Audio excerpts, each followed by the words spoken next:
welcome back to the Amazing M channel. I am Brother T. Roy. Thank you guys for coming out watching videos with me. Today we're going to get into the GOAT, George Carlin.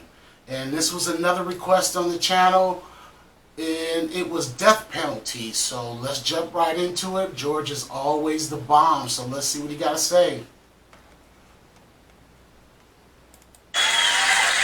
The same way we made up the death penalty. We made them both up, sanctity of life and the death penalty. Aren't we versatile? And you know, in this country now, there are a lot of people who want to expand the death penalty to include drug dealers. This is really stupid. Drug dealers aren't afraid to die. They're already killing each other every day on the streets by the hundreds. Drive-bys, gang shootings, they're not afraid to die. Death penalty doesn't mean anything unless you use it on people who are afraid to die. Like the bankers who launder the drug money. The bankers who launder the drug money. Forget the dealers. You want to slow down that drug traffic, you got to start executing a few of these fucking bankers. White, middle-class, Republican bankers.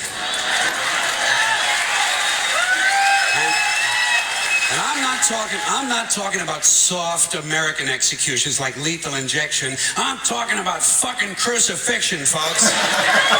Let's bring back crucifixions, a form of capital punishment that Christians and Jews of America can really appreciate. And I'd go a little further. I'd crucify people upside down. Like St. Peter, feet up, head down, and naked. I'd have naked, upside-down crucifixions on TV once a week at halftime of the Monday Night Football game.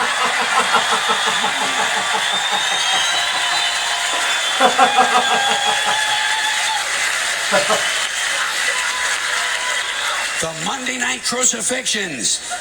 You'd have people tuning in don't even care about football. Wouldn't you like to hear Dan Deerdorf explain why the nails have to go in at a certain angle? And I'll guarantee you one thing, you start executing, you start nailing one white banker per week to a big wooden cross on national TV, you're going to see that drug traffic begin to slow down pretty fucking quick. Pretty fucking quick. You won't even be able to buy drugs in schools and prisons anymore. Now, I don't care about capital punishment one way or another because I know it doesn't do anything. It doesn't do anything except maybe satisfy a kind of biblical need for revenge. You know, if you read the Bible, you see that it's full of retribution and revenge. So really, capital punishment is kind of a religious ritual. It's a purification rite. It's a modern sacrament. And as long as that's true, I say, let's liven it up a little. I honestly believe if you make the death penalty a little more entertaining and learn to market it correctly, you just might be able to raise enough money to balance the stupid fucking budget. Balance the stupid fucking budget. Okay. And don't forget, the polls show the American people want capital punishment and they want a balanced budget. And I think even in a fake democracy, people ought to get what they want once in a while, just to feed this illusion that they're really in charge. Let's use capital punishment the same way we use sports and television in this country to distract people and take their minds off how bad they're being fucked by the upper 1%. Now, unfortunately, Monday Night Football doesn't last long enough. What we really need is year-round capital punishment on TV every night with sponsors. Gotta have sponsors. I'm sure as long as we're killing people, Marlboro Cigarettes and Dow Chemical will be proud to participate. Proud to participate. Balance the stupid fucking budget. And let me say this to you, my interesting Judeo-Christian friends. Not only do I recommend crucifixions, I'd be in favor of bringing back beheadings. Beheadings on TV, slow motion, instant replay. And maybe you could let the heads roll down a little hill and fall into one of 5 numbered holes. Somebody won a prize.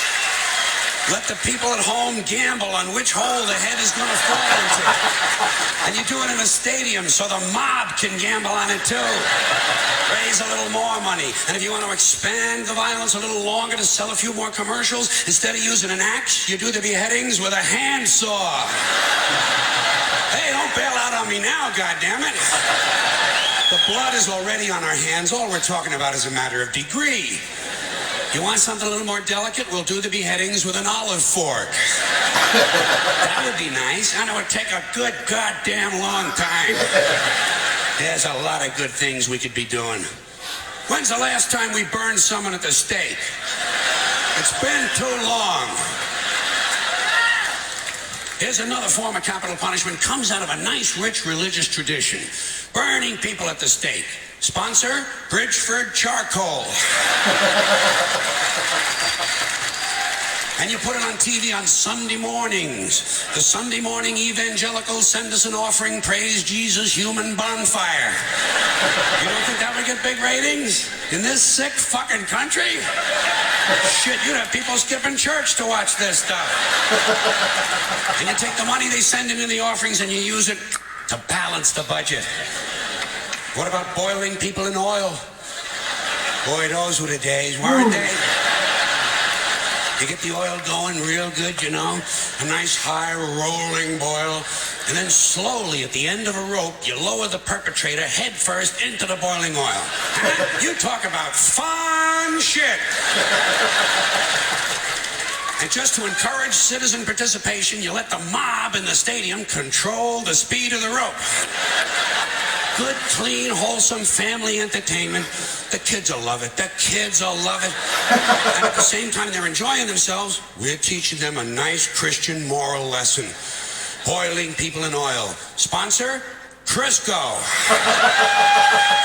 And maybe instead of boiling all these guys, every now and then you could French fry a couple of them, you know?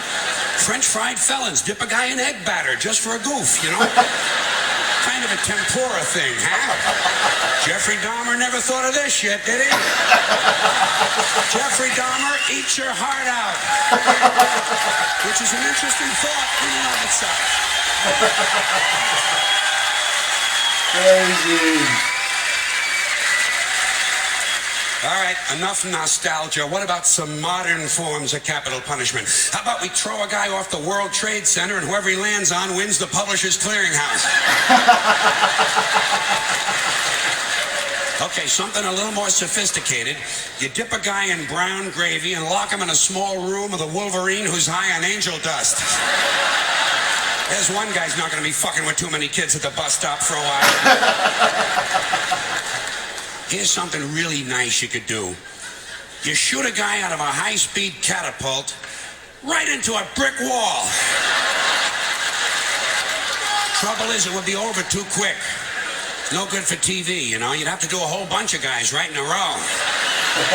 Rapid fire capital punishment. 15 catapults. While you're shooting off one, you're loading up the others. Of course, every now and then you would have to stop to clean off the wall. Cleanliness, right next to godliness. All right, high tech. I sense some of yous are waiting for high tech. I got it. You take a small tactical nuclear weapon and stick it up a guy's ass. Where's the money? Thermonuclear suppository. Preparation H-bomb. You talk about fallout, huh? Or you take the bomb and you stick it just inside that little hole on the end of a guy's dick, you know? Yeah, a bomb in the dick. When it goes off, the guy wouldn't know whether he was coming or going. Get out of here. I got you. Hey. That was cheesy, George. Listen. Last one was cheesy. I love it. I love it. He was way too extreme with the penalties, but for comedy, it's comedy. I love it. I love it. Man, George is a complete legend. You can give him any subject, and he can go in on it. He can really rip it apart. So yeah, he's really good at pointing out the hypocrisies of our society and whatnot. This was a weird vibe on trying how to do the death penalty, but he was right about one thing. You get the people who control the money, and then the drug problem will be solved pretty much. There's a lot of people making a lot of money off drugs. Reagan, that's how he funded this whole Contra thing back in the days. Congress wouldn't give him the right to go and help the Contra people. So he let drugs come in, traded drugs for weapons, and whole Contra war and stuff, all that happened. Led to Iran-Contra and all that. But get out and out of politics a little bit. But George Carlin is the best. I really enjoyed this. I hope you guys enjoyed this.